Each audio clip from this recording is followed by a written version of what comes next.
साथ आप कभी भी रेसिंग जैसी चीज़ें नहीं कर सकते हो। मतलब अगर आप आपको खुद से क्लच दबाने पड़ते, ये टॉर्क कन्वर्टर उसके अंदर होता है। ट्रांसमिशन काम इस तरह से करता है दोस्तों, इसके अंदर 2 क्लच होते हैं। दोस्तों कुछ साल पहले तक लोगों को लगता था कि मैनुअल ट्रांसमिशन ही बेस्ट होता है हर चीज़ में, जैसे रिलायबिलिटी के मामले में हो या कॉस्ट के मामले में हो या मेंटेनेंस के मामले में हो, मैनुअल ट्रांसमिशन ही बेस्ट होता था। लोगों को ऐसा लगता था, उनका परसेप्शन ऐसा बना हुआ था। इसीलिए ज़्यादातर आप देखते होंगे कि मैनुअल ट्रांसमिशन की गाड़ियाँ ज़्यादा चलती थी सड़कों पर। लेकिन 2024 चल रहा है, अभी लोग समझदार हो चुके हैं, उनको पता है कि मैनुअल ट्रांसमिशन एक हद तक अच्छा होता है, लेकिन सभी मामले में मैनुअल ट्रांसमिशन अच्छा नहीं होता है। जैसे कि आप सिटी में चल रहे होते हैं तो वहाँ पे ऑटोमेटिक ट्रांसमिशन आपको बहुत हेल्प करता है। वहाँ पे आपको बार बार क्लच दबाना और गियर शिफ्ट करना, इससे आपकी जो झंझट था, ये जो मेहनत थी, वो ऑटोमेटिक ट्रांसमिशन में ख़त्म हो जाती है।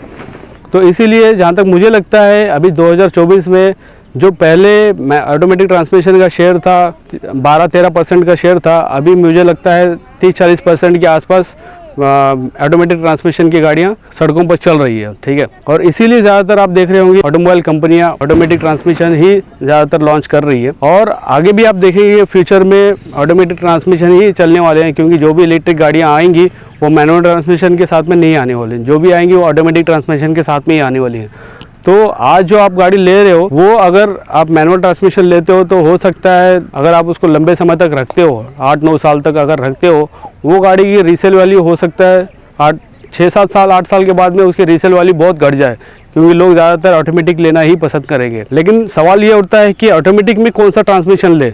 बहुत सारे लोग इसमें कन्फ्यूजन रहते हैं कि कौन सा ज़्यादा रिलायबल होता है, कौन सा कॉस्ट इफेक्टिव होता है, जिस पे अपन भरोसा कर सकते हैं, कहीं पे भी लेके जा सकते हैं। ऐसी ट्रांसमिशन वाली गाड़ी या ऐसा ट्रांसमिशन कौन सा हो सकता है, तो इसी पे अपन बात करते हैं। मिलते हैं इंटर के बाद।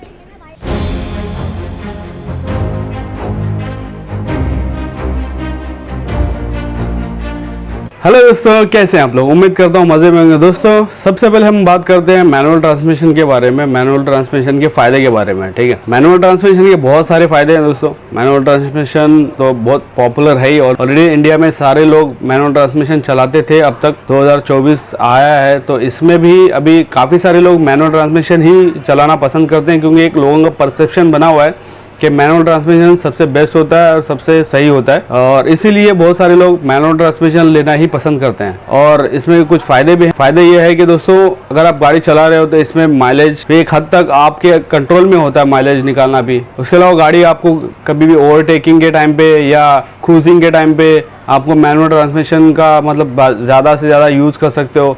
इसका आप इंजन ब्रेकिंग के लिए भी यूज़ कर सकते हो मैनुअल ट्रांसमिशन के साथ में। उसके अलावा ये ट्रांसमिशन जो है बहुत मतलब कॉमन ट्रांसमिशन है, कोई भी गाड़ी का, चाहे वो कोई भी ब्रांड का हो, आपको कहीं पे भी इसका मैकेनिक मिल जाता है, कहीं पे भी आप इसके पार्ट मिल जाते हैं। अगर इसमें कोई इशू आता है तो कहीं भी कोई भी इसको आपको रिपेयर करके दे सकता है। इसके अलावा अगर कोई 50 के बाद या 50 के बाद क्लच ओवरऑल करना पड़ता है, फिर इसमें कई सारे इशूज़ आते हैं, जैसे क्लच पैडल हार्ड हो जाना, क्लच का कभी कभी है, या फिर मैनुअल ट्रांसमिशन के जो सिंक्रोनाइज़र है उसके अंदर गियरबॉक्स के अंदर जो पार्ट हैं वो कभी कभी वेयर एंड टेयर हो जाते हैं, जिसकी वजह से वो भी आपको ओवरऑल कराना पड़ता है। तो ये सारे प्रॉब्लम आते हैं, और ऐसा नहीं है कि मैनुअल ट्रांसमिशन रिलायबल है तो इसमें मेंटेनेंस नहीं लगता है। मेंटेनेंस इसमें लगता है, और रेगुलरली आपको इसमें खर्चा करना पड़ता है। अगर आपकी गाड़ी 60-70 हज़ार के ऊपर चली हुई है तो समझ लो इसमें कुछ ना कुछ इशू आना ही आना है। मैनुअल ट्रांसमिशन में 70-80 हज़ार के बाद में प्रॉब्लम शुरू हो जाता है। ठीक है, तो ये हैं इसके नुकसान। अब बात करते हैं कॉस्ट की। कॉस्ट यानी दोस्तों ये अगर गाड़ी लेने जाएंगे आप मैनुअल ट्रांसमिशन के साथ में किसी भी ब्रांड में, तो ये जो मैनुअल ट्रांसमिशन वाली गाड़ी है वो आपको 1-1.5 लाख सस्ते में मिल सकती है कंपेयर टू ऑटोमेटिक ट्रांसमिशन। और इसके अलावा इसका जो मेंटेनेंस है ये भी ज़्यादा महंगा नहीं है। अगर इसमें कुछ इशू आता है तो ये भी ज़्यादा महंगा नहीं पड़ता है, और आप इसको कहीं पे भी आप आसानी से रिपेयर कर सकते हैं। आप अगर समझो किसी सिटी के बाहर गए हैं, वहाँ पे कुछ इशू आ गया, तो वहाँ पे भी आपको कोई ना कोई मैकेनिक मिल जाएगा जो आपको ये रिपेयर करके दे सकता है। तो इसमें ज़्यादा खर्चे होते नहीं है बेसिकली। तो दोस्तों इसमें मैनुअल ट्रांसमिशन खरीदने का रीज़न मेरे हिसाब से यही है कि तो ये इजी टू यूज़ है। दूसरा ये है कि आप इस गाड़ी के ड्राइविंग पे आप पूरा कंट्रोल कर सकते हो। इसके अलावा आप गाड़ी का माइलेज अच्छी तरह से आपके हिसाब से मेंटेन कर सकते हो। उसके अलावा आपको कभी गाड़ी को दौड़ाना पड़ता है अपने हिसाब से, और या फिर हाईवे पे फुल स्पीड में दौड़ाना है तो मैनुअल ट्रांसमिशन में कोई इशू आता नहीं है। लेकिन ऑटोमेटिक ट्रांसमिशन के साथ अगर गाड़ी आप दौड़ा रहे हो या अचानक से सडन स्पीड बढ़ा रहे हो तो वो टाइम पे ट्रांसमिशन पे बहुत ज़्यादा लोड आ जाता है और वो कई बार ऑटोमेटिक ट्रांसमिशन पे इशू आ जाता है इसकी वजह से। लेकिन मैनुअल ट्रांसमिशन में ये सब इशू आते नहीं है। आपको जैसे दौड़ाना है आप आराम से दौड़ा सकते हो, कोई इशू आता नहीं है। तो ये कुछ रीज़न है जिसकी वजह से आप मैनुअल ट्रांसमिशन बाय कर सकते हो। मैनुअल ट्रांसमिशन ना खरीदने का रीज़न मेरे हिसाब से दोस्तों ये है कि पहली बात तो ये बहुत मेहनत वाला काम होता है, ठीक है। आप ट्रैफिक में चला रहे हो या कहीं पे भी चला रहे हो तो आपको बार बार क्लच दबाना, गियर शिफ्ट करना, बार बार क्लच दबाना, गियर शिफ्ट करना, ये सब प्रॉब्लम इसमें आती है। इसके अलावा गाड़ी स्मूथ ड्राइविंग जिसके कहते हैं, ऑटोमेटिक में होता है डी में डाल दिया स्मूथ चल रही है गाड़ी, इस तरह से इसमें नहीं होता है। आप एवरी टाइम जब भी आप गियर शिफ्ट करेंगे आपको एक झटका फील होगा, एक क्लच रिलीज करने के टाइम पे एक जटरिंग फील होगी। तो ये सारे वजह से मैनुअल ट्रांसमिशन ऐसा लगता है कि कोई ट्रक चला रहे हैं। कई बार होता है ऐसा ट्रक चलाने जैसी फीलिंग आती है। नई गाड़ी में तो नहीं आती है, लेकिन पुरानी जब जैसे आपकी गाड़ी पुरानी हो जाती है धीरे धीरे आपको इसका जो मैनुअल ट्रांसमिशन का जो प्रॉब्लम है वो आपको समझ में आने लगता है। दोस्तों अब बात करते हैं हम फुल्ली ऑटोमेटिक टॉर्क कन्वर्टर वाले गियरबॉक्स के बारे में। फुल्ली ऑटोमेटिक टॉर्क कन्वर्टर वाला जो गियरबॉक्स है वो फुल्ली ऑटोमेटिक होता है। इसमें आपका कोई ही कंट्रोल नहीं होता है। मतलब जैसे आपने डी में डाल दिया तो सारा काम जो ट्रांसमिशन कंट्रोल यूनिट है वो अपने ऊपर ले लेता है और पूरा सिस्टम, मतलब जैसे कौन सा शिफ्ट करना है, कौन सा शिफ्ट डाउन करना है और कब पावर ट्रांसमिट करना है, कब नहीं करना है, ये सारा काम जो है ऑटोमेटिक ट्रांसमिशन कंट्रोल यूनिट लेता है। और ये टॉर्क कन्वर्टर उसके अंदर होता है, वो जो है उसी के थ्रू जो इंजन की पावर है, जो टॉर्क है वो ट्रांसमिट करता है ट्रांसमिशन तक, ट्रांसमिशन से वो हमारे व्हील्स तक आती है। तो इस तरह से ऑटोमेटिक ट्रांसमिशन काम करता है जिसमें आपको कोई कुछ करने की ज़रूरत नहीं होती है। सिर्फ डी या रिवर्स में आप जब डालते हो उतना आपको करना होता है, उसके अलावा सारा काम ट्रांसमिशन खुद से करने लगता है। तो इस तरह से ये जो है ऑटोमेटिक ट्रांसमिशन काम करता है। ऑटोमेटिक ट्रांसमिशन के फायदे दोस्तों ये हैं कि ऑटोमेटिक ट्रांसमिशन जो है बहुत ज़्यादा रिलायबल माना जाता है, क्योंकि अब तक देखा गया है इंडिया में जितनी भी ऑटोमेटिक ट्रांसमिशन वाली गाड़ियाँ चलती हैं इनके ट्रांसमिशन में जल्दी प्रॉब्लम आता नहीं है। गाड़ी 10-10 साल चलाते हैं, कुछ प्रॉब्लम आता नहीं है, गाड़ी में आराम से चलती रहती है। बशर्ते आपने कुछ गलत ना किया हो या आप गलत ड्राइविंग करते हो या गाड़ी फ्लड हो गई हो तो ही इसमें प्रॉब्लम आता है, अदरवाइज ये ट्रांसमिशन में जल्दी प्रॉब्लम आता नहीं है। बहुत रिलायबल और बहुत ही कॉस्ट इफेक्टिव ट्रांसमिशन माना जाता है, क्योंकि इसमें कोई मेंटेनेंस जल्दी निकलता नहीं है। कुछ कंपनियां देती हैं इसमें रेगुलरली मेंटेनेंस सर्विस देती हैं, जैसे कुछ लाख 1.5 लाख के बाद में इसका ट्रांसमिशन ऑयल रिप्लेस करना पड़ता है, वो है एक मेंटेनेंस है। और उसके अलावा इसमें ज़्यादा कुछ प्रॉब्लम आता नहीं है। ऑलमोस्ट सभी ब्रांड की गाड़ियाँ ऑटोमेटिक ट्रांसमिशन में आपको मिल जाती हैं। तो आप अगर लेना चाहते हो ऑटोमेटिक ट्रांसमिशन तो आपको कोई भी ब्रांड में जो भी आपको अच्छा ब्रांड लगता है उसमें आप जा सकते हो, ऑटोमेटिक ट्रांसमिशन आपको मिल जाएगा। ऑटोमेटिक ट्रांसमिशन के नुकसान ये हैं दोस्तों, इसके साथ आप कभी भी रेसिंग जैसी चीज़ें नहीं कर सकते हो। मतलब अगर आप ट्रांसमिशन पे लोड डाल के, मतलब जैसे होता है ना फुल्ली एक्सीलरेटर एक साथ में करके भगा रहे हैं गाड़ी को, जैसे हम मैनुअल ट्रांसमिशन में करते हैं, या ओवरटेकिंग के टाइम पे फुल एक्सीलरेटर दे रहे हैं, या तो रेसिंग वगैरह करते हैं, तो इस तरह की चीज़ों के लिए ऑटोमेटिक ट्रांसमिशन नहीं बना है। ये एक स्मूथ ड्राइविंग, एक कंफर्टेबल ड्राइविंग के लिए ऑटोमेटिक ट्रांसमिशन बना हुआ है। इसके अलावा दोस्तों ऑटोमेटिक ट्रांसमिशन में माइलेज का इशू होता है। अगर आपकी गाड़ी कोई गाड़ी है मैनुअल ट्रांसमिशन के साथ में, वो अगर 15-16 का एवरेज देती है तो ऑटोमेटिक ट्रांसमिशन की सेम मॉडल की सेम गाड़ी आपको 10 या 11 का एवरेज देगी। तो इसमें एक ये भी नुकसान है कि ऑटोमेटिक ट्रांसमिशन के साथ में आपको माइलेज बहुत कम मिलता है compare to other manual transmission. उसके अलावा दोस्तों इसमें अगर प्रॉब्लम आ गई तो ये बहुत बड़ा खर्चा होता है दोस्तों। कोई भी मतलब जल्दी इंडिया में कोई नहीं बनाता है ये ट्रांसमिशन, ज़्यादातर पूरा असेंबली ट्रांसमिशन रिप्लेस होता है। और अगर आपकी गाड़ी, ज़्यादातर गाड़ियाँ आजकल 5 साल 4 साल की वारंटी के साथ ही आती हैं, तो अगर वो गाड़ी वारंटी में है तो तब तो कोई प्रॉब्लम नहीं है, आपको कंपनी पूरा ट्रांसमिशन रिप्लेस करके देती है। लेकिन अगर गाड़ी आपकी आउट ऑफ वारंटी हो गई है और इसमें कुछ प्रॉब्लम आ गया तब तो आपको बहुत बड़ा खर्चा पड़ सकता है।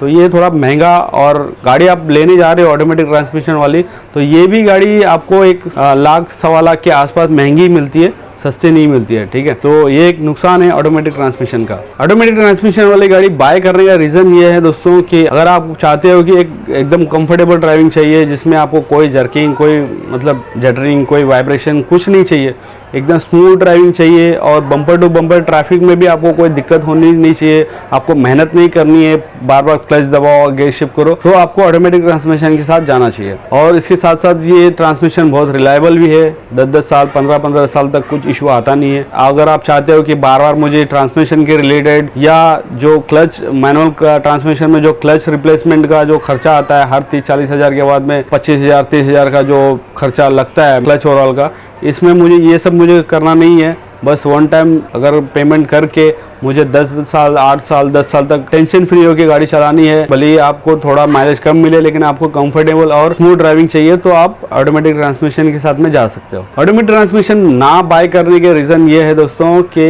ये ट्रांसमिशन महंगा है, ठीक है। आप जब भी गाड़ी लेने जाते हो आपको 1 लाख 1.25 लाख रुपये ज़्यादा ही देना पड़ता है।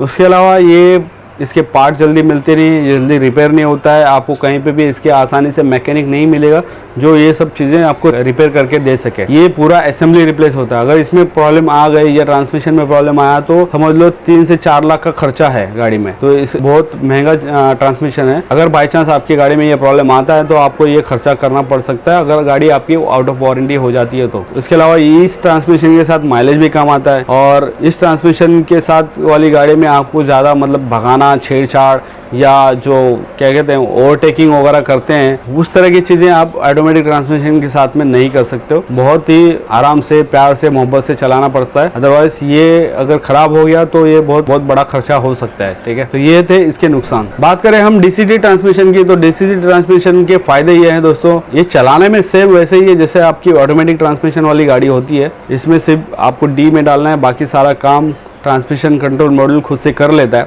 जैसे ऑटोमेटिक ट्रांसमिशन में आपको माइलेज कम मिलता था, इसमें आपको माइलेज की दिक्कत नहीं होती है। डीसीटी ट्रांसमिशन के साथ में कई बार माइलेज मैनुअल ट्रांसमिशन से ज़्यादा अच्छा मिलता है। इसमें भी ज़्यादा जर्किंग या जटरिंग वाला इशू नहीं है, हल्का सा लैग फील अभी भी होता है कुछ कंपनी के गाड़ियों में, जैसे हुंडई है, VW के जो ट्रांसमिशन है DSG ट्रांसमिशन, उसमें भी थोड़ा सा हल्का सा फील होता है लैग सा, लेकिन उतना तो बेयर कर सकते हैं, कोई इतना ज़्यादा इशू नहीं है। डीसीटी ट्रांसमिशन के साथ में आपको कंफर्टेबल स्मूथ ड्राइविंग मिल सकती है और अच्छा माइलेज मिल सकता है, ठीक है। ये तो हैं इसके फायदे। डीसीटी ट्रांसमिशन काम इस तरह से करता है दोस्तों, इसके अंदर 2 क्लच होते हैं, एक ऑड गियर रेशियो के लिए होता है, एक इवन गियर रेशियो के लिए होता है। अगर आपका जो गियर है वो ऑड गियर पे है, जैसे आपने फर्स्ट डाला है, जैसे डी में डाला तो फर्स्ट गियर इंगेज होता है, तो सेकंड गियर तुरंत उसके अगेंस्ट में रेडी रहता है। जैसे ही आपकी गाड़ी का हल्का सा भी स्पीड बढ़ता है ना, सेकंड गियर की जगह जाता है, तो आपको पता भी नहीं चलता है कि गियर शिफ्ट हो गया और गाड़ी फुल स्पीड में चलने लगती है और बहुत जल्दी मतलब लाइटिंग स्पीड के हिसाब से गियर चेंज होते हैं इसमें। आप जब भी आप फर्स्ट गियर मतलब डी में डालते हो तो ट्रांसमिशन फर्स्ट गियर में चले जाता है। जो पहले मैनुअल ट्रांसमिशन में हमको फील होता था, अभी फर्स्ट डालने के बाद में फिर थोड़ा चलते हैं, फिर सेकंड डालते हैं, थोड़ा ऐसा फील होता था, झटका सा फील होता था। ये ट्रांसमिशन में आपको वो फीलिंग नहीं आती है, जो लैग कहते हैं, लैग इसमें ज़्यादा फील नहीं होता है। फिर भी हल्का सा फील होता है, जैसे हिंडई में भी है फील होता है, VW स्कोडा की गाड़ी में भी जब भी आप डी में चलाते हो तभी भी आपको गियर शिफ्टिंग के दम पे हल्का सा एकदम लैग सा फील होता है, लेकिन उतना तो चल सकता है, उतना कुछ ज़्यादा इशू नहीं है।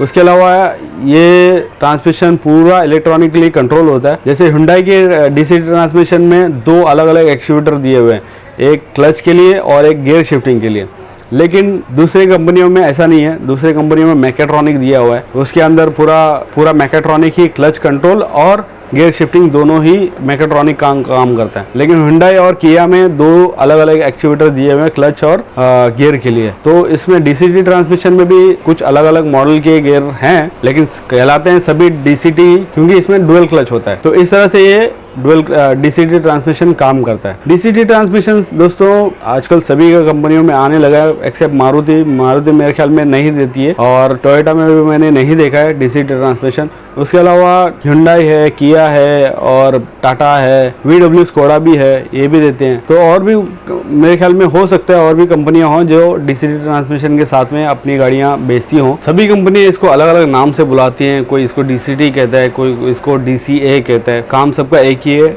ये सभी ट्रांसमिशन डुअल क्लच ट्रांसमिशन कहलाते हैं, ठीक है। DCT ट्रांसमिशन के नुकसान ये है दोस्तों, ये काफ़ी मतलब महंगा है ट्रांसमिशन। गाड़ी आप जब DCT ट्रांसमिशन वाली लेने जाते हो तो ये लाख, सवा लाख या कभी कभी 1.5 लाख से भी ज़्यादा प्राइस में ये मिल सकती है आपको गाड़ी कंपेयर टू मैनुअल ट्रांसमिशन। उसके अलावा दोस्तों ये ट्रांसमिशन जो है मेंटेनेंस के मामले में भी बहुत महंगा है। इसमें अगर कुछ प्रॉब्लम आती है, कुछ इशू आता है तो इसमें गाड़ी आपकी वारंटी आउट ऑफ वारंटी हो गई है। हालांकि ज़्यादातर गाड़ियाँ 5 साल 6 साल की वारंटी के साथ में आ रही है। आराम से आप 5-6 साल तक कोई टेंशन, बगैर टेंशन के आप गाड़ी चला सकते हो, क्योंकि कंपनी अगर इसमें इशू आता है तो कंपनी आपको पूरा ट्रांसमिशन रिप्लेस करके देती है या जो भी इसमें इशू था वो सॉल्व करके देती है। तो टेंशन वाली कोई बात नहीं है। लेकिन अगर आपकी गाड़ी आउट ऑफ वारंटी हो गई है DCT ट्रांसमिशन वाली तो इसमें बहुत बड़ा खर्चा आता है अगर इस ट्रांसमिशन में कोई इशू आया तो। और इसको रिपेयर करने वाले भी जल्दी मिलते नहीं हैं, आपको या तो कंपनी से डायरेक्ट कांटेक्ट करना पड़ता है या कुछ खास लोग ही इसको रिपेयर कर पाते हैं। इसके जो भी इशू आता है इसमें इसको रिपेयर करना। उसके अलावा ये Hyundai के जो ट्रांसमिशन है DCT ट्रांसमिशन, इसमें 2 अलग अलग एक्चुएटर होते हैं, तो जिससे ये आसानी हो गई है कि DCT ट्रांसमिशन में अगर इशू आता है Hyundai या किया के ट्रांसमिशन में तो हो सकता है ये बहुत आसानी से बाहर भी रिपेयर हो जाए। लेकिन जिस गाड़ी में मैकेट्रॉनिक के साथ में पूरा गियरबॉक्स असेंबली आता है, मैकेट्रॉनिक उसमें लगा होता है, मैकेट्रॉनिक ही क्लच प्रोवाइड करता है, मैकेट्रॉनिक ही गियर शिफ्ट करता है, तो इस तरह का जो ट्रांसमिशन होता है ना ये बहुत खर्चीला और रिपेयर का इसमें चांसेस बहुत कम होता है और बहुत कम मैकेनिक इसको रिपेयर कर पाते हैं। Hyundai और किया का ट्रांसमिशन DCT ट्रांसमिशन ऐसा है जो अलग अलग दोनों एक्चुएटर आते हैं, तो ज़्यादा से ज़्यादा क्या होगा, एक्चुएटर ही खराब होगा तो एक्चुएटर रिप्लेस हो जाता है और वो एक्चुएटर भी ज़्यादा महंगे नहीं होंगे जितने कि ये जो DCT ट्रांसमिशन पूरा असेंबली रिप्लेस करने की जरूरत पड़ती है उसमें इतना महंगा आता है। तो Hyundai और किया का ट्रांसमिशन DCT ट्रांसमिशन मेरे हिसाब से ज़्यादा बेटर है कंपेयर टू अदर, जैसे टाटा का है या फिर VW स्कोडा का है या MG का है। तो ये सारे जो ट्रांसमिशन है DCT ट्रांसमिशन इनके बहुत महंगे और महंगे पार्ट वाले आते हैं। उसके अलावा दोस्तों ये देखा गया है कि ये जो DCT ट्रांसमिशन है ये बम्पर टू बम्पर ट्रैफिक के लिए सही नहीं है। कई बार ये ओवरहीट हो जाता है क्योंकि ये बहुत ही हाईली एफिशिएंट ट्रांसमिशन होता है ना। जब बम्पर टू बम्पर ट्रैफिक में चलते हैं तो कॉन्स्टेंटली इसका जो क्लच है और जो इसका एक्चुएटर है कॉन्स्टेंटली वर्किंग में रहता है। जैसे ही मतलब थोड़ा स्पीड बढ़ा रेडी, मतलब गियर शिफ्ट होने के लिए रेडी रहता है। इस वजह से ये ट्रांसमिशन ना काफी जल्दी ओवरहीट हो जाता है। हालांकि कुछ ट्रांसमिशन हाइड्रोलिक ट्रांसमिशन आते हैं, जैसे कि MG का जो ट्रांसमिशन है ये वेटेड क्लच ट्रांसमिशन आता है। जो Hyundai और किया का जो ट्रांसमिशन है या VW स्कोडा का ट्रांसमिशन है वो ड्राई क्लच के साथ में आता है। तो जो ड्राई क्लच वाला है वो भी ओवरहीट होने के ज़्यादा चांसेस होते हैं कंपेयर टू वेटेड क्लच वाला जो ट्रांसमिशन है उसके मुकाबले। लेकिन देखा ये गया है कि दोनों में ही ये ओवरहीटिंग का इशू आता है। जब आप गाड़ी आप ट्रैफिक में चलाते हो ना तो ट्रांसमिशन ओवरहीटेड का साइन भी क्लस्टर पे दिखाई देता है। जिसमें नहीं देता है उसमें कुछ झटका या कुछ तो इशू आना शुरू हो जाता है जब ये ट्रांसमिशन ओवरहीट हो जाता है। तो ये DCT ट्रांसमिशन के साथ में प्रॉब्लम है कि ये बम्पर टू बम्पर ट्रैफिक के लिए नहीं बना है। ये आप हाईवे पे चला सकते हो आराम से, हाईवे पे या खाली रोड होंगे वहाँ पे इसमें आपको कोई प्रॉब्लम नहीं आएगी और आराम से चला सकते हो। लेकिन ये बम्पर टू बम्पर ट्रैफिक या सिटी ड्राइव के लिए बहुत अच्छा नहीं माना जाता है, ठीक है। कॉस्ट के हिसाब से देखा जाए तो दोस्तों कॉस्ट ये ट्रांसमिशन काफ़ी महंगा ट्रांसमिशन ही है और इसमें मेंटेनेंस भी अगर करना पड़ता है तो ये मेंटेनेंस के लिए भी काफ़ी महंगा है। और जब गाड़ी खरीदने जाते हो तो वो लाख, सवा लाख या 1.5 लाख के आसपास महंगा ही मिलता है आपको, ठीक है। तो कॉस्ट के हिसाब से भी ये थोड़ा महंगा ही है कंपेयर टू मैनुअल ट्रांसमिशन। इसको बाय करने का रीज़न यही है दोस्तों कि आपको डी में डाल के आराम से गाड़ी में चलाना है, आपको बार बार गियर शिफ्टिंग करने का झंझट नहीं चाहिए, मेहनत वाला काम नहीं चाहिए, आसानी से आराम से ड्राइविंग कंफर्टेबल ड्राइविंग करना चाहते हो और प्लस साथ साथ में माइलेज भी अच्छा चाहिए तो आप DCT ट्रांसमिशन के साथ में जा सकते हो। इसको बाय ना करने का रीज़न यही है दोस्तों कि ये थोड़ा महंगा है और दूसरा ये है कि सिटी ड्राइव के लिए ज़्यादा अच्छा नहीं है। इसमें आप क्रूजिंग या ओवरटेकिंग वगैरह भी कर सकते हो, ज़्यादा इशू इसमें आता नहीं है।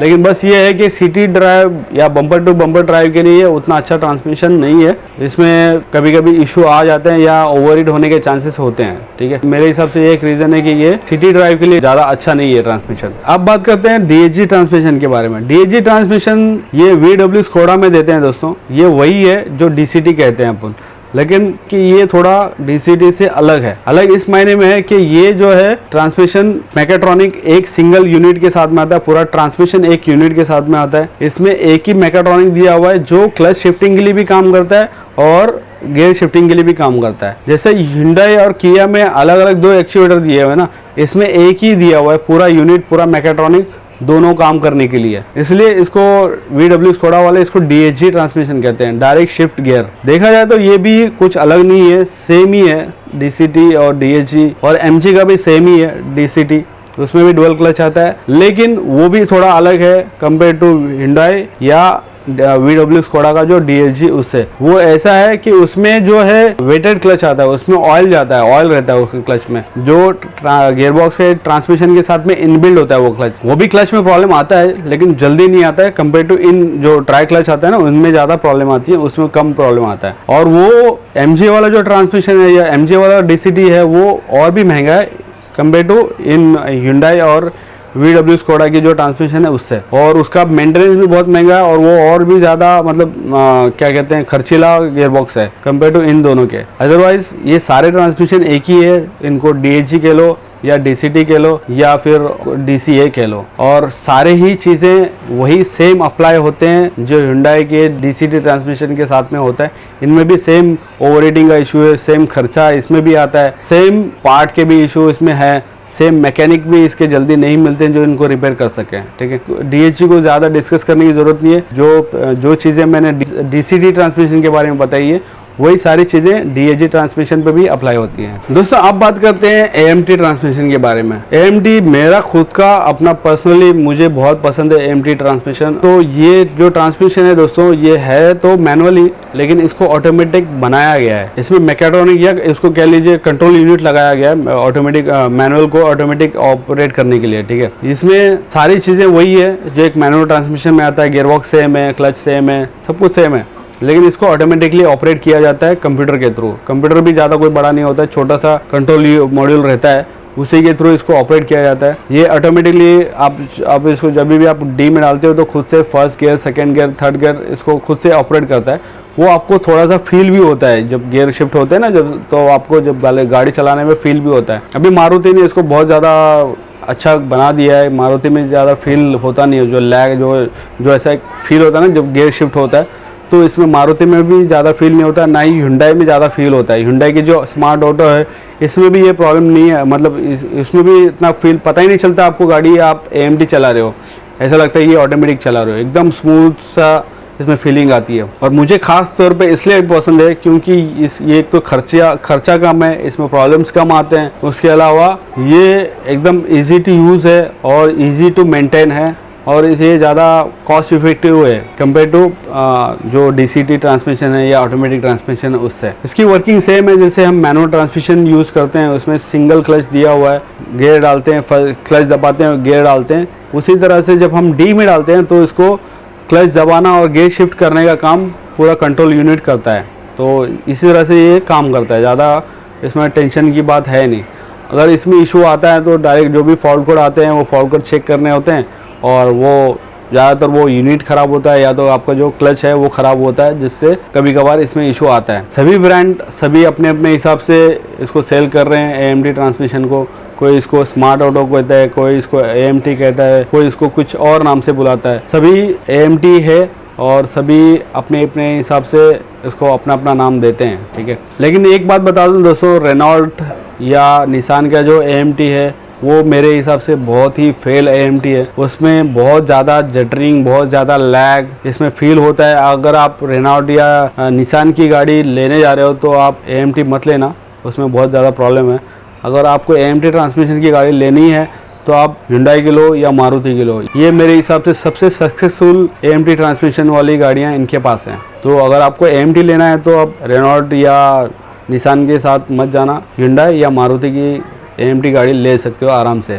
और इसमें जल्दी प्रॉब्लम आता नहीं है। AMT ट्रांसमिशन का नुकसान ज़्यादा कुछ है नहीं दोस्तों, नुकसान बस इतना ऐसा है जैसे आपको मैनुअल ट्रांसमिशन में रेगुलरली क्लच ओवरऑल कराना पड़ता है, उसी तरह से सेम AMT ट्रांसमिशन में भी आपको 30, 40, 50 हज़ार के बाद में क्लच ओवरऑल की ज़रूरत पड़ सकती है। इसमें आता है प्रॉब्लम और इसमें भी जटरिंग फील होती है। जब डी में डाल के उठाने लगते हो ना तब आपको एक जटर फील होता है, तब आपका क्लच अगर गया होगा या इसमें इसका जो कैलिब्रेशन है वो ख़राब हो गया होगा ना तो जटरिंग आपको फील होने लगती है। तो इसमें भी आपको रेगुलरली मेंटेन करना पड़ता है। ये एक इसका मुझे लगता है कि एक नुकसान है जो AMT ट्रांसमिशन में है, जो आपको रेगुलरली मेंटेनेंस कॉस्ट आती है। कॉस्ट की बात करूँ तो कॉस्ट दोस्तों ज़्यादा है नहीं, क्लच भी ज़्यादा महंगा आता नहीं है इन सब गाड़ियों का। AMT transmission same manual transmission का क्लच इसमें भी लगता है, तो ज़्यादा से ज़्यादा मेरे हिसाब से 15 से 20 हज़ार के अंदर ही क्लच पूरा ओवरऑल हो जाता है, सारा काम हो जाता है। लेकिन वो भी कैसे 50, 60, 70 हज़ार किलोमीटर चलने के बाद, उससे पहले तो इसमें इशू आता नहीं है। तो ये एक नुकसान है जो आपको AMT ट्रांसमिशन में है। वो आप जब गाड़ी खरीदने जाते हो तब भी आपको थोड़ा कॉस्ट देना पड़ता है AMT ट्रांसमिशन का, और उसके अलावा रेगुलर इसमें मेंटेनेंस कॉस्ट भी है, जो क्लच ओवरऑल की कॉस्ट आती है इसमें आती रहती है। AMT ट्रांसमिशन वाली गाड़ी बाय करने का मेरे हिसाब से बेस्ट रीज़न यही है कि ये मैनुअल ट्रांसमिशन ही है जो आपको ऑटोमेटिक बना के देती है। उसके अलावा इसमें माइलेज भी मैनुअल ट्रांसमिशन से बल्कि अच्छा ही मिलेगा, कम नहीं मिलेगा मैनुअल ट्रांसमिशन से, क्योंकि बहुत अच्छा इसमें ट्यूनिंग होती है। हर कंपनी अलग अलग अपने हिसाब से ट्यूनिंग करती है, लेकिन Hyundai और जो मारुति की जो ट्रांसमिशन की ट्यूनिंग है बहुत अच्छी हुई है, जिसकी वजह से इसका जो माइलेज भी है बहुत अच्छी तरह से मिलता है कंपेयर टू मैनुअल ट्रांसमिशन या ऑटोमेटिक ट्रांसमिशन। और चलाने में तो है ही है, आपको बम्पर टू बम्पर ट्रैफिक में भी आपको ज़्यादा प्रॉब्लम नहीं देती है, और लॉन्ग रन हाईवे पे भी आपको आराम से डी में डालो और चलते बनो, इस तरह का ये ट्रांसमिशन है। बहुत कंफर्टेबल ट्रांसमिशन है मेरे हिसाब से, ठीक है। तो ये एक रीज़न है मेरे हिसाब से जिसकी वजह से ये ट्रांसमिशन वाली गाड़ी आप ले सकते हो, AMT ट्रांसमिशन वाली। तो ना बाय करने का मेरे हिसाब से कोई रीज़न बनता नहीं है, लेकिन अगर एक रीज़न मैं बताऊं तो ये है कि इसमें एक लैग सा फील होता है। जब आप गियर शिफ्ट करते हो ना तो अब आपको पता चलता है कि गियर शिफ्ट हो रहा है या थोड़ा सा लैग सा फील हो रहा है, तो ये आपको पता चलता है, जो एक मुझे लगता है कि एक छोटा सा रीज़न बन सकता है कि कई लोगों के लिए इसको ना बाय करने का। अदरवाइज मेरे हिसाब से ये कोई रीज़न नहीं है AMT ट्रांसमिशन वाली गाड़ी है ना बाय करने का, ठीक है। अब बात करते हैं हम CVT ट्रांसमिशन की। CVT ट्रांसमिशन मेरा सेकंड फेवरेट ट्रांसमिशन है दोस्तों। ये इसलिए फेवरेट है क्योंकि बहुत स्मूथ ड्राइविंग इसमें मिलती है और बहुत रिलायबल भी माना जाता है। ये ट्रांसमिशन के साथ में जो गाड़ियाँ आती हैं इसमें कभी मेंटेनेंस कॉस्ट आती ही नहीं है। कभी मैंने देखा ही नहीं कि कोई गाड़ी में CVT ट्रांसमिशन का प्रॉब्लम आ रहा है या CVT ट्रांसमिशन का इशू आ गया है। बहुत कम चांसेस है इसमें इशू आने के। इस वजह से मेरे को ये ट्रांसमिशन पर्सनली बहुत पसंद है। इसके फ़ायदे में गिना नहीं जाऊँ तो काफ़ी सारे हैं फ़ायदे, जैसे कि ऑटोमेटिक ट्रांसमिशन होता है फुल्ली ऑटोमेटिक, इसमें भी सेम फ़ायदा है। डी में डालो आराम से चलते रहो, कोई इशू नहीं, कोई झटका नहीं, कोई वाइब्रेशन नहीं, कुछ नहीं, आराम से चल सकते हैं। हाँ, एक साउंड सा अलग सा फील होता है, साउंड एक आपको साउंड फील होगा जब भी आप डी में डाल के चलाओगे ना, एक अलग सा साउंड फील होगा। वो साउंड CVT ट्रांसमिशन के अंदर जो चेन होती है ना, वो चेन का साउंड होता है। हूँ करके एक साउंड CVT ट्रांसमिशन में एक अलग सा साउंड फील होता है। वो साउंड से ज़्यादा उतना कोई इशू आता नहीं है और ना ही वो इतना ज़्यादा इरिटेट करता है। इसके अलावा CVT ट्रांसमिशन में जो कंफर्टेबल ड्राइविंग मिलती है वो आपको सेम मिलती है जो ऑटोमेटिक ट्रांसमिशन में मिलती है, और ना ही कोई झटका, ना कोई वाइब्रेशन, कुछ भी नहीं। और ये भी देखा गया है कि ये जो ट्रांसमिशन के साथ में जो गाड़ियाँ आती हैं इसके एवरेज माइलेज भी अच्छा मिलता है कंपेयर टू ऑटोमेटिक ट्रांसमिशन। इसमें एवरेज अच्छा मिलता है। ये ट्रांसमिशन वर्किंग इसका ऐसे ही है दोस्तों, जैसे आपने एक्टिवा देखा होगा, वो बेल्ट ड्राइव होता है, अंदर बेल्ट होता है ट्रांसमिशन के अंदर, इसमें भी सेम है। आप जब गाड़ी चलाते हैं ना, एक रबराइज फीलिंग आती है। इसमें एक मेटल बेल्ट होता है, जो हमारे एक्टिवा में जो होता है रबर बेल्ट होता है ना, इसमें मेटल बेल्ट होता है। 2 वेरिएबल पुलिस होते हैं जो स्पीड रेशियो के हिसाब से छोटी या बड़ी होती हैं, तो उस तरह से ये ट्रांसमिशन वर्क करता है। और पूरा कंट्रोल ट्रांसमिशन कंट्रोल मॉड्यूल के साथ रहता है। गियर शिफ्ट इसमें होता नहीं है, इसलिए आपको कभी पता नहीं चलता कि गियर शिफ्ट हो रहा है या कोई लैग फील हो रहा है, ऐसा कुछ है नहीं। इसमें आराम से ड्राइविंग करते रहते हैं, आपको पता भी नहीं चलता कि गाड़ी कौन से गियर रेशियो पे चल रही है या कुछ, क्योंकि गियर रेशियो इसमें है ही नहीं। इसमें टॉप स्पीड पे भी चले जाओगे तो आपको पता नहीं चलता कि कौन सी गियर में चल रही है गाड़ी। तो ये सारे फ़ायदे हैं CVT ट्रांसमिशन के। दूसरी बात, ये कॉस्ट इफेक्टिव है, खर्चा भी कम आता है, इसमें जल्दी मेंटेनेंस की भी ज़रूरत नहीं पड़ती है। बहुत कम कंपनियां होंगी मेरे हिसाब से जो इसको रेगुलर ऑयल रिप्लेसमेंट का या ऑयल चेंज का सजेशन करती होगी। अदरवाइज़ मुझे नहीं लगता कि कंपनी इसको ऑयल चेंज को सजेस्ट करती होगी। सारी कंपनियां इसको लाइफ टाइम ऑयल ही देती है मेरे हिसाब से। कुछ कंपनियां होगी जो कुछ किलोमीटर मतलब लाख, 1.5 लाख, 2 लाख किलोमीटर के बाद में ऑयल रिप्लेस करने को कहती होगी। बस एक छोटा सा मेंटेनेंस कॉस्ट है, अदरवाइज इसमें मेंटेनेंस कॉस्ट आता नहीं है दोस्तों। तो ये सारे थे इसके फ़ायदे। सीवीटी ट्रांसमिशन वाली गाड़ियाँ काफ़ी सारी कंपनियाँ सेल कर रही हैं, जैसे Hyundai भी सेल करती है, मारुति तो है ही है, उसके अलावा टोयोटा है, और उसके अलावा टाटा भी मेरे ख्याल में सीवीटी ट्रांसमिशन के साथ में आता होगा। काफ़ी सारी कंपनियां सेल करती हैं सीवीटी ट्रांसमिशन वाली, और VW स्कोडा भी तो सेल करता ही होगा मेरे ख्याल से। उसके अलावा निसान की गाड़ियां भी सीवीटी ट्रांसमिशन के साथ में आती हैं। मुझे आइडिया नहीं है रेनॉल्ट की गाड़ियां सीवीटी ट्रांसमिशन के साथ में आती हैं या नहीं, लेकिन ये सारी जो कंपनियां मैंने बताया उनमें सीवीटी ट्रांसमिशन की गाड़ी आपको मिल जाएगी आराम से। आपको जो भी सीवीटी ट्रांसमिशन की गाड़ी चाहिए किस भी ब्रांड की आप ले सकते हो। सीवीटी ट्रांसमिशन के नुकसान यही है। नुकसान की बात करें तो दोस्तों सीवीटी ट्रांसमिशन में आप सडन स्पीड, सडन रेसिंग या सडन ओवरटेकिंग जैसे जो चीज़ें हैं ये आपको अवॉइड करनी पड़ती है। हो सकता है कि कभी कभी इसमें इशू आ जाता है, ओवरटेकिंग के टाइम पे, सडन एक्सेलरेशन के टाइम पे शायद से इशू आ सकता है, ये आने के चांसेस हैं। और अगर आप कंटिन्यू कहीं घाट में या कहीं ऐसा मतलब घाट वगैरह में कंटिन्यू चल रहे हैं तो इसमें ओवर हीटिंग के चांसेस भी हो सकते हैं। अगर आपकी गाड़ी सीवीटी ट्रांसमिशन है तो हो सकता है कि आपका जो ट्रांसमिशन है ओवर हीट हो जाए। तो ये कुछ नुकसान है सीवीटी ट्रांसमिशन में जो आपको देखने को मिल सकते हैं। कॉस्ट की बात करें तो दोस्तों cost compare to manual transmission ये महंगा ही है। जब आप गाड़ी लेने जाते हो नई गाड़ी तो ये भी मेरे ख्याल में 1 लाख, सवा लाख या 1.5 लाख से महंगी मिलेगी सीवीटी ट्रांसमिशन वाली कंपेयर टू मैनुअल ट्रांसमिशन। उसके अलावा इसमें मेंटेनेंस कॉस्ट है ही नहीं, ज़ीरो है मेंटेनेंस, इसमें कुछ रहता नहीं है। अगर है भी सर्विस, रेगुलर सर्विस अगर किसी ने दिया है, कोई कंपनी दे रही है तो मेरे ख्याल में 1 लाख, 1.5 लाख किलोमीटर के बाद ही देगी। उतना तो कोई गाड़ी मेरे ख्याल से चलाता नहीं है जितना कि आपको रेगुलर मेंटेनेंस करने की ज़रूरत पड़ सके। तो इसमें कोई मेंटेनेंस है नहीं। इसको बाय करने का रीज़न मैं कहूँ तो दोस्तों अगर आपको कंफर्टेबल ड्राइविंग चाहिए, साथ साथ माइलेज भी अच्छा चाहिए, आपको सिटी में भी आराम से कोई इशू नहीं चाहिए, हाईवे पे भी कोई इशू नहीं चाहिए, तो आपको सीवीटी ट्रांसमिशन वाली गाड़ी के साथ जाना चाहिए। इसको ना खरीदने का रीज़न यही है दोस्तों कि ये जो ट्रांसमिशन है थोड़ा उतना ज़्यादा रिलायबल नहीं लगता मुझे कंपेयर टू ऑटोमेटिक ट्रांसमिशन या मैनुअल ट्रांसमिशन, ठीक है। इसके अलावा ये हैवी लोडिंग वाली गाड़ियों के लिए नहीं बना है। ये हैवी लोड ये नहीं झेल सकता है ट्रांसमिशन। ये नॉर्मल जो पैसेंजर व्हीकल है इनके लिए सही है, इनके लिए आप कहीं पे भी लेके जाओ कोई इशू नहीं है। लेकिन ज़्यादा हैवी लोड या घाट वाट पे चलने के लिए या बहुत ज़्यादा लोग बैठा के गाड़ी चलाने वाली जो ये जो चीज़ें हैं ये आप सीवीटी ट्रांसमिशन के साथ आप ये सब नहीं कर सकते हो। हैवी लोड या घाट वाट चलाना तो थोड़ा इसमें रिस्क हमेशा रहता है सीवीटी ट्रांसमिशन वाली गाड़ी में, क्योंकि ये बेल्ट ड्राइव है। ये बेल्ट कभी भी हो सकता है टूट जाए या हो सकता है स्लिप मार जाए या इनकी पुलियाँ स्लिप मार जाए, तो ये चांसेस हमेशा बना रहता है सीवीटी ट्रांसमिशन के साथ में। तो ये सारे नुकसान हो सकते हैं सीवीटी ट्रांसमिशन में। अब बात करते हैं दोस्तों IMT ट्रांसमिशन के बारे में। IMT दोस्तों ट्रांसमिशन मैनुअल ट्रांसमिशन ही है। इसमें सिर्फ जो चीज़ अलग बनाती है इसको वो है इसका जो क्लच है, क्लच पैडल इसमें दिया नहीं है। क्लच तो दिया है लेकिन क्लच पैडल नहीं दिया है। क्लच खाली ऑटोमेटिकली ऑपरेट होता है, मतलब अगर आपको गियर शिफ्ट करना है तो कंप्यूटर खुद से क्लच दबा देता है जिससे आपको गियर चेंज करने में आसानी होती है। तो इसमें क्लच पैडल आपको नहीं दिखेगा, इसमें सिर्फ गियर जो नॉब है, गियर नॉब है वो दिखेगा। आपको गियर शिफ्ट करना है मैनुअली ही, लेकिन क्लच होगा नहीं। तो ये खाली Hyundai और मेरे ख्याल में किया में दिया होगा। Hyundai की जो वेन्यू है इसमें दिया हुआ है IMT ट्रांसमिशन। क्लच इसमें नहीं होता है। क्लच आपको जो क्लच का एक्चुएटर दिया हुआ है, जो क्लच जो कंप्यूटर खुद से ऑपरेट करता है। उसके अलावा गियर के जो गियर कंसोल होता है ना, गियर नॉब के यहाँ पे, वहाँ पे एक इंटेंशन सेंसर दिया हुआ था। इंटेंशन सेंसर ये काम करता है कि आपके इंटेंशन को वो पहचानता है कि आपको कौन सा गियर आप डालने जा रहे हो। जब आप फर्स्ट गियर डालने जा रहे हो तभी वो सेंसर समझ जाता है कि आप फर्स्ट गियर डालने जा रहे हो। उसी टाइम पे ये क्लच को भी इंगेज कर देता है।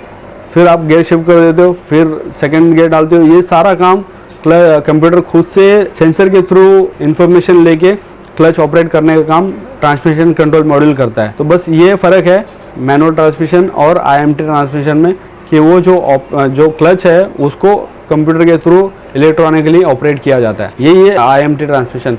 बाकी इसके जो फायदे हैं वही हैं सारे जो मैनुअल ट्रांसमिशन में है, इसके जो नुकसान है वही है जो एक मैनुअल ट्रांसमिशन में है। तो इसको ज़्यादा डिस्कस करना बनता नहीं है मेरे हिसाब से।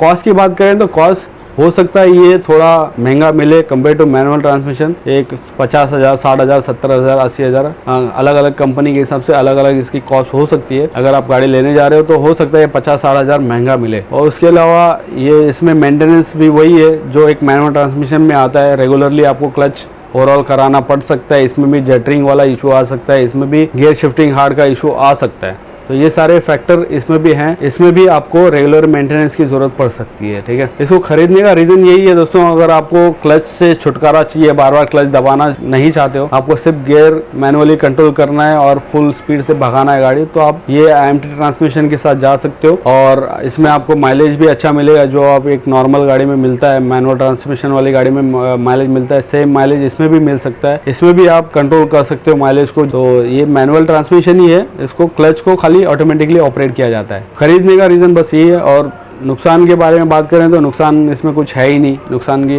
बस ये है कि एक छोटा सा क्लच एक्चुएटर दिया हुआ है, वो अगर ख़राब होता है तो वही एक आपको रिप्लेस करना है। उसके अलावा इसमें नुकसान तो कुछ है ही नहीं। जैसा एक मैनुअल ट्रांसमिशन है वैसे ही ये भी है। बस वो है कि नुकसान ये है कि आपको खुद से मैनुअली गियर हर बार ऑपरेट करना पड़ सकता है, ये एक नुकसान है। तो ये थी जानकारी सभी ट्रांसमिशन के बारे में दोस्तों। तो आपको चॉइस करना है आपको कौन सा ट्रांसमिशन वाली गाड़ी लेनी है, आपकी क्या प्रेफरेंस है, आपका माइलेज प्रेफरेंस है या रेसिंग जैसा आप गाड़ी चलाते हो तो उस तरह से आपको कोई ट्रांसमिशन चाहिए, या आपकी गाड़ी ज़्यादातर सिटी में चलती है तो उस तरह की आपको गाड़ी चाहिए, या आप ज़्यादातर हाईवे पे चलते हो तो उस तरह से आपको गाड़ी चाहिए। तो आपको डिसाइड करना है आपको कौन सा ट्रांसमिशन के साथ जाना चाहिए। अगर आप सिटी में चला रहे हो तो मेरे हिसाब से ऑटोमेटिक ट्रांसमिशन बेस्ट है। अगर आप हाईवे पे ज़्यादातर चलते हो तो आपको DCT ट्रांसमिशन लेना चाहिए। और आपको मैनुअली ही सारी चीज़ें, अपनी गाड़ी का सारा कंट्रोल अपने पास रखना है, मैनुअली सारी चीज़ें आपको चलानी है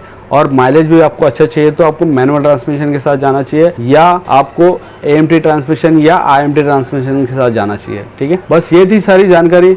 उम्मीद करता हूँ सारी जानकारी अच्छी लगी होगी, वीडियो पसंद आया होगा। वीडियो अगर पसंद आया है तो वीडियो को लाइक करना मत भूलना, और चैनल पर नए हैं तो चैनल को सब्सक्राइब करना। मैं मिलूंगा आपको नेक्स्ट वीडियो में, तब तक के लिए गुड बाय।